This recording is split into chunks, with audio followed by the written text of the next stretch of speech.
Hello friends, welcome to today's video. Today I'm going to be talking to you about this Too Faced Diamond Light Highlighter. I have the shade here, Fancy Pink Diamond. I did receive this in all of its clunky packaging in a BoxyCharm subscription. I'm not going to remember if it was BoxyLuxe or BoxyCharm Deluxe, one of those two, or just regular BoxyCharm. In any case, I have been using this for about a week and a half, pretty much almost every day, and I have been using it a little bit differently than you might expect. So what I'm going to do is tell you a little bit about this product, the price point, what they claim it's good for, why it's different from any other highlighter out there. I'm going to show you me applying it in the way that I've been enjoying it, and then I'm going to tell you sort of my thoughts overall on this at the end, and maybe some dupes for this if you are interested in that. So first, let's talk about this highlight. The diamond, I keep tripping over calling it a diamond light highlight. It just feels redundant. Like it should just be the diamond highlight. You don't need to say light in there. Anyway, if I trip over myself numerous times, that's why. So the Diamond Light Highlight series comes in 4 different shades. The one I have here, the Fancy Pink Diamond, sorry, this packaging is a lot. This is sort of swirled together gold and pink. They describe this as a vivid warm pink. There's also Diamond Fire, which is a diamond blue / diamond pink / diamond yellow. Okay, they could have just said blue, pink, yellow. There's also Canary Diamond, which is a vivid rich gold. And finally, Diamond Fire, which they don't really have a description of on Sephora's site. If you want to buy one of these here in Canada, you are likely going to be buying it from Sephora, where this is $45 Canadian, which is, I mean, I always say this for Sephora things, like it's on the pricey side, and I really feel like the aesthetic here is something you really have to like to want to go for it, because like this is a lot and you are unlikely to be like traveling or anything with it. So if you like this kind of thing, you like this kind of thing, and it's not really my thing. But I care more about the product than the packaging. So they say that the Diamond Fire highlighter is infused with crushed diamond powder and light reflecting pearls. Let's take a look at the ingredient list after. So it says this one-of-a-kind highlighter creates a diamond fire glow like you've never seen. Light up your collection with pure radiance when you swirl the shades to create a custom highlight that can be used anywhere. The liquid to powder formula is unique, ensuring that no 2 highlighters will ever look the same, just like a real diamond. So I guess they're saying that the swirl that's in there, although honestly once you've used it for a while it's a little hard to see, but I'll just show you, is unique because I assume when they say liquid to powder, they somehow poured this in here, because it definitely does not have any kind of liquid feel to it now. Each highlighter has a unique diamond fire finish, just like a real diamond in its truest form. Just swirl the shades together to unlock the multicolored effect and create dimension. The formula is lightweight, non-powdery, and easy to use. Create buildable holographic looks on your lips, cheeks, and eyes, and turn any shade into a duotone with this multi-use product. They talk about a number of ways of using it. They say to swirl and sweep on top of cheekbones with the Mr. Right brush, sold separately. Of course, they want you to buy their brush. Spray Hangover 3-in-1, sold separately. All over face, let dry and apply diamond light on top for instant bling. Shift your eyeshadow by adding a diamond light on top. To achieve a diamond fire finish, use brush or fingers and swirl. Deposit 1 layer for subtle sheen, 2 layers for a strobing effect, or 3 layers for a blinding effect. So I've just put 3 layers on my hand there. I bet you would have a hard time even knowing, well, I guess you can sort of see that I put it there, but I would not call that blinding. Also, I don't know if there is a scientific name for diamonds that I'm not seeing, but I don't see any diamonds on the ingredient list. So having said all of that, let me show you my application of this product. I have applied all of my base makeup, my foundation, my blush, and I have powdered under my eyes over my concealer. I also put on concealer and did a very light dusting of setting powder on my face. I will mention I've been doing my makeup a little bit differently lately.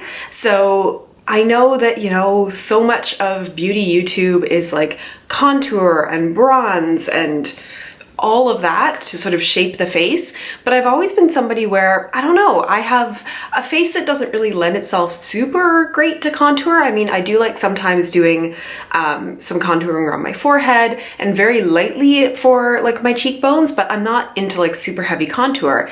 And I don't know if I've really mentioned this, I think I've mentioned it like once before on my channel, but I love Jenna Marbles. Like, as a YouTuber, and when I watch YouTube, it's like as soon as I see one of her videos posted each week, I just drop whatever I'm doing and watch it. She's like my #1 on my list of what to watch. So about 3 weeks ago, I think it was, she did a video where she made herself into a e-girl. Yes, e-girl. I never heard of it before her video, which is why I had to double check. But she followed a makeup tutorial, and it was like blush really high and really like intense, and then also over the nose on like the end of the nose, kind of around the mouth a little bit, and just sort of all over, and just very high blush, like right here, which I know is also sort of a trend, I want to say in Japan, or is it Korea? I'll have to double check on that. But I mean, I like the way she looked. Hers was very over the top, but it just made her look so youthful. Not that she doesn't always, but I have been doing lately a foundation and then a cream blush, and I've been doing it a little more intensely and a little higher, and then also bringing a little bit of it over the bridge of my nose and onto the tip of my nose. And I just find, yeah, it does give me this really youthful kind of look that I've really been enjoying. So yeah. My makeup kind of evolves over time, so that's where I am right now. So let's talk about applying this highlighter, because I feel like one of the ways that you usually get like the most impact from highlighter is, you know, putting it on with your finger. But even if you look, like for a highlighter, it's very chalky and powdery. So yeah, like there's a little bit of highlight there, but it's definitely not a blingy highlight, and I'm putting this on like pretty thick, and it's still pretty hard to see. But I don't know, something struck me about this where I looked at it and thought, well, it's not like a super wet highlight, it's not like a super shiny highlight, and it does have this sort of powderiness to it. And I know oftentimes people either want their foundation to be matte or they want their foundation to be dewy, but I thought, what would happen if I use this as like a finishing powder?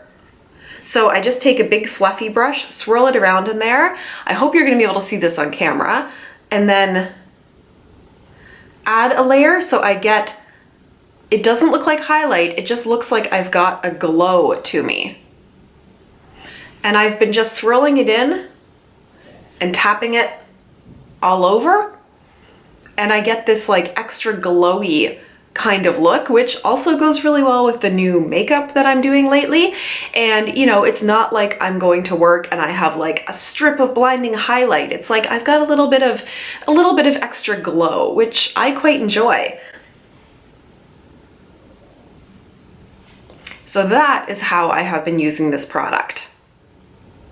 I think that if I purchase this product because I wanted a blingy, non-powdery highlight, I'd be a little disappointed with it, because that is not at all what it is. If you want a super subtle highlight, sure, maybe, but usually, I don't know, I feel like oftentimes we have this idea in our mind that at the higher price points, there should be like more impact from what we're getting. I do like this in the way that I'm using it. I think it looks really pretty, but would I say to run out and buy this? I definitely wouldn't. I also feel like I'm starting to maybe, well, no, because of the swirling effect in here, it almost looks like I'm starting to get like hard pan on here, but I'm not. It actually is like fairly soft, especially once you get through the top layer of it, but it definitely, even when you get through all the layers, maintains its powderiness.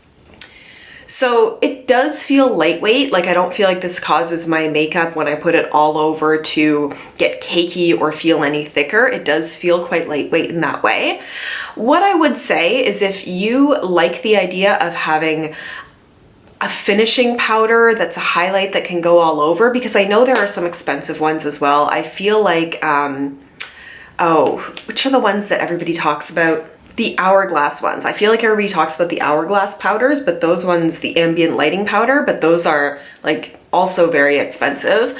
I would say that I have used before the Essence Pure Nude highlighter, which is like super cheap, and it's a very natural looking highlight, and in my opinion would have the same kind of effect as this, that if you used a large fluffy brush, if you swirled it around and just tapped it on your face, you would get a very glowy look that would be very natural looking.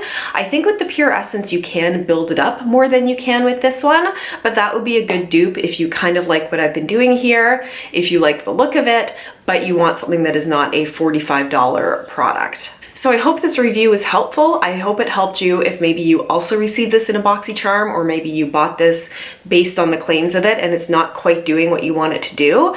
If you want, or if you have another subtle highlight that you're not sure what to do with, try using it as a finishing powder and see if it just adds that little bit of extra glow in a very natural kind of look. If you enjoyed this review, please give it a thumbs up. If you've not yet subscribed to my channel, please consider doing so. You can hit that subscribe button, which is somewhere around here. I post a number of times per week. Sometimes I'm on a schedule, sometimes I'm not. But thank you so much for joining me today, and I look forward to seeing you in my next video. Bye!